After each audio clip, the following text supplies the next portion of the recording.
झारखंड में अवैध खनन एक बहुत बड़ी समस्या है। अवैध खनन करते हुए अक्सर लोगों की जान जाती रहती है, मगर यह विडंबना है कि इन खतरों के बावजूद अवैध खनन कभी झारखंड में रुका नहीं। इसके पीछे माफियाओं का बहुत बड़ा हाथ है, जो लोगों के जीवन से खिलवाड़ कर धन कमाने में लगे रहते हैं।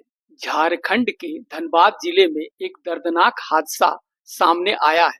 सोनार डीओपी क्षेत्र के टांडाबाड़ी बस्ती में मंगलवार को अचानक जमीन धंसने से 3 घर पूरी तरह जमींदोज हो गए। इस हादसे में एक ही परिवार के 3 लोगों की मलबे में दबकर मौत हो गई। घटना के बाद पूरे इलाके में अफरा तफरी मच गई और लोग दहशत में आ गए। दरअसल धनबाद में अवैध कोयला खनन के कारण जमीन अंदर से खोखली होती जा रही है।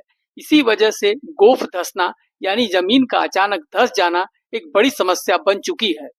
सब ठीक था, अचानक से हुआ, पता भी नहीं चला। एक पे की वजह से उन्हें थोड़ा सा हिलता भी तो पता चला, सब भागता भी कोई, मगर अचानक से हुआ, कुछ पता नहीं चला। एक पे की हुआ, तीनों एक ही साथ में था तो घर पे। इसकी मम्मी और मेरा बहन दोनों, पापा बहन दोनों था। 3 आदमी निकला। आपका अधिकार है, 3 आदमी आपका अधिकार है, जवाब दीजिए। सब मैनुअली निकाला गया। मैनुअली कैसी है? क्लियर बोलिए, आप कैसी है? रेस्क्यू टीम से मर गई है कि जिंदा है? हाँ, जिंदा मरा हुआ। जवाब दीजिए, प्रेस आपने जवाब। घटना ये हुई है कि यहाँ पे 3 व्यक्ति जो हैं, एक लड़की है और एक औरत और एक जेंट्स, वो तीनों धरती के अंदर समा गया। घर के साथ? हाँ, घर के साथ ये हादसा हुआ है। ये बहुत दुखद बात है। ये अभी रेस्क्यू चल रहा है, क्या उम्मीद लग रही है? रेस्क्यू चल रहा है तो उम्मीद है कि जो तीनों समाये हुए हैं उसको निकाल लिया जाएगा। इसमें मेरी मम्मी है और इसकी छोटी वाली सिस्टर और इसके पापा है। सब अचानक से हुआ कि अचानक जमीन पूरा घर ही नीचे पूरा घुस गया है। अगर ऐसे कभी अगर भूकंप वगैरह आता है तो वो हिलता है ना, वैसा कुछ नहीं हुआ, अचानक वो पूरा घर ही नीचे घुस गया है। क्या क्या नाम है? मेरी माँ का नाम है सरिता देवी और इसकी छोटी वाली सिस्टर का नाम है गीता कुमारी और इनके पापा का नाम है मोनू राव।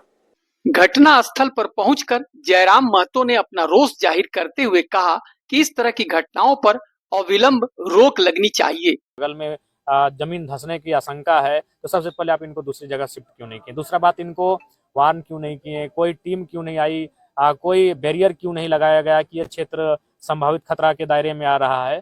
तो बीसीसीएल प्रबंधन मूल रूप से जिम्मेवार है। दूसरी बात, मुझे जैसा आशंका है कि यहाँ अवैध खनन का कार्य किया जा रहा है।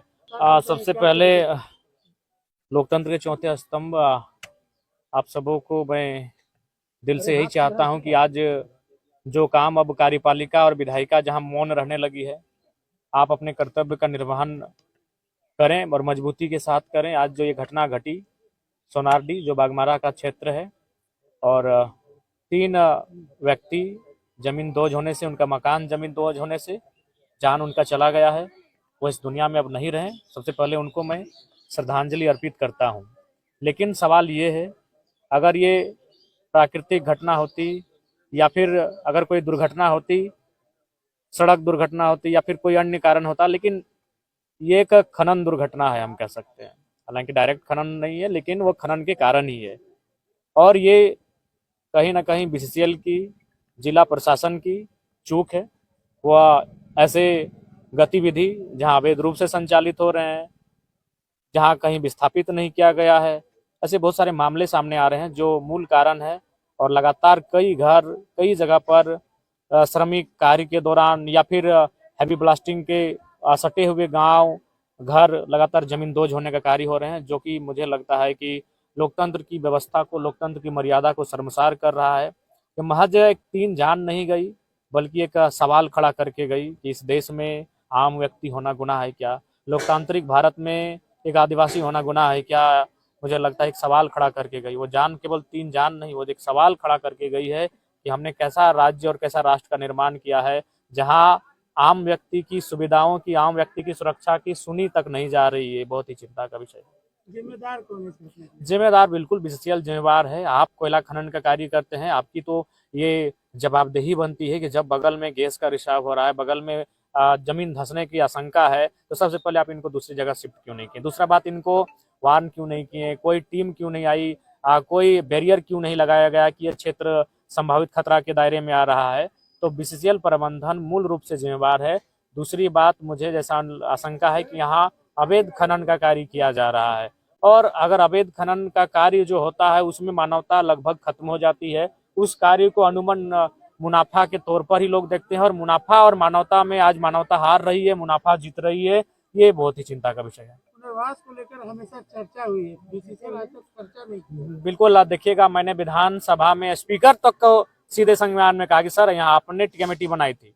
तब देखिएगा मेरे बहस के बीच स्पीकर साहब बोला कि जयराम जी आपने आसन को संबोधित किया है तो हम बीच में कुछ बोलना चाहेंगे। पहली बार लोग मुख्यमंत्री पे सवाल करते हैं, लोग विभाग के मंत्री पे सवाल करते हैं। जयराम महतो ने स्पीकर महोदय को सवाल कर दिया कि सर आपकी नहीं सुनी जा रही है, you are the chairperson of house but they are not following your orders. आपने सुना होगा, हमने विधानसभा में डायरेक्ट स्पीकर साहब को कहा कि आपने जो कमेटी बनाई है कोयलांचल के लिए स्पेशल, ओबीडम को लेकर, अवैध खनन को लेकर, या फिर जो रैयत और बीसीसीएल के बीच जो तानातानी चल रही है उस परेशानी को लेकर, आउटसोर्सिंग एजेंसियों और रैयत के बीच जो मनमुटाव है उस विषय को लेकर, जो आपने 7 विधायकों की एक कमेटी बनाई है, वो साल भर बीत चुका है, उसका रिपोर्ट क्या है, कितनी जाने जाएंगी, उसके बाद आपको रिपोर्ट प्रस्तुत किया जाएगा, ये आपने भी देखा होगा। तो बिल्कुल ये बहुत ही गंभीर मामला है। इस मामले पर हम लोग चुप्पी नहीं रहेंगे, इस मामले पर हम लोग अपनी आवाज को बुलंद करेंगे। इस प्रकार से आम व्यक्ति की जान नहीं जानी चाहिए। इसकी हमारी जवाबदेही और हमारी जिम्मेवारी बनती है कि इन मुद्दों को हम लोग गंभीरता पूर्वक देखें और इस पर कार्य करें। नहीं, बिल्कुल भी राहत कार्य केवल एक औपचारिक, महज एक औपचारिकता है। इस राहत कार्य से संतुष्टि नहीं है। मैं बार बार कह रहा हूं कि आज संवेदना धीरे धीरे खत्म हो रही है। आम व्यक्ति का जीवन अब मुझे लगता है कि आज एक पशुओं के जीवन की भांति है। आम व्यक्ति का जीवन का कोई मूल्य नहीं रह गया। इस पूंजी की ताकत ने, इस पूंजीवादी भारत ने जो हम कदम रखने जा रहे हैं धीरे धीरे, उसमें आम व्यक्ति के जीवन का कोई मूल्य नहीं रहा। उसी का एक जीता जागता प्रमाण है यह घटना, उसी का जीता जागता प्रमाण है। हमारे द्वारा निसंदेह इस बात को लेकर अभी हम लोग माननीय मुख्यमंत्री जी से हम इस विषय पर बात करेंगे, उनसे लिखित बातचीत करेंगे, चूंकि अभी असम के दौरे पर है, और साथ ही संबंधित जो विभाग होता है वहां भी हम बातचीत करेंगे।